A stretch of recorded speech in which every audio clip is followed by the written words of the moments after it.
Bank कैसे prove करेगा कि बैंक का पैसा उसका अपना है? मैं एक बेहद हाई विन रेट वाली लॉयर हूं। नॉर्मल परफॉर्म करूं तो अपोजिंग पार्टी को अंदर करवा सकती हूं, और अगर आउटस्टैंडिंग परफॉर्मेंस दूं तो उनके लॉयर और जज को भी अंदर भिजवा सकती हूं। लेकिन एक एक्सीडेंट के बाद मैं एक पैरेलल वर्ल्ड में टाइम ट्रैवल कर गई। इस वर्ल्ड में मैं एक नूब मैरिज लॉयर हूं। ग्रेजुएट हुए 2.5 साल हो गए, 5 केसेस लड़े और 4 हार गई। इसी वजह से टाइम ट्रैवल के बाद पिछले आधे महीने से मुझे एक भी केस नहीं मिला। जब मैं होपलेस होकर करियर चेंज करने का प्लान बना रही थी, तभी एक ओल्ड कपल मेरे लॉ फर्म में आए। इससे पहले कि मैं कुछ पूछ पाती, ओल्ड मैन ने अपनी प्रॉब्लम बता दी। लॉयर, हमारे बेटे पर बैंक रॉबरी का इल्जाम है। हम चाहते हैं आप उसे डिफेंड करें, हो सके तो सेंटेंस कम करवा दे। ये सुनते ही मैं अंदर से बेहद एक्साइटेड हो गई। बैंक रॉबरी मतलब क्रिमिनल प्रोसिक्यूशन का केस। ऐसे केसेस इजीली हैंडल नहीं होते, पर मुझे यही चाहिए था।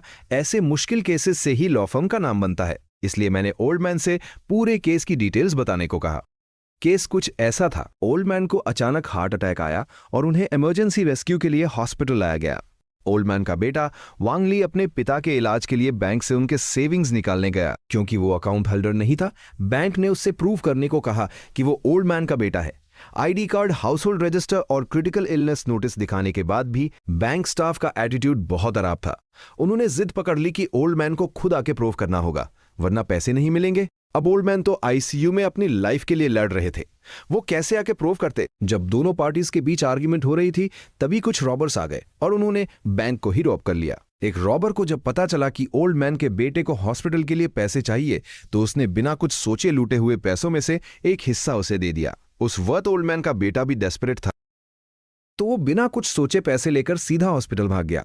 बाद में जब रॉबर्स पकड़े गए, तो पैसे लेने की वजह से ओल्ड मैन के बेटे को भी अकम्प्लिस मान लिया गया और मेजर रॉबरी क्राइम में 20 साल की प्रिजन सेंटेंस सुना दी गई। इसके बाद ओल्ड मैन ने अपील की, लेकिन सेकेंड ट्रायल में भी फर्स्ट ट्रायल का वर्डिक्ट ही मेंटेन रहा। अब केस फाइनल ट्रायल स्टेज में था। अगर फाइनल वर्डिक्ट आ गया तो फिर कोई अपील नहीं हो सकती और केस परमानेंटली क्लोज हो जाएगा। सेकेंड ट्रायल का जिक्र करते ही ओल्ड मैन गुस्से से भर गए।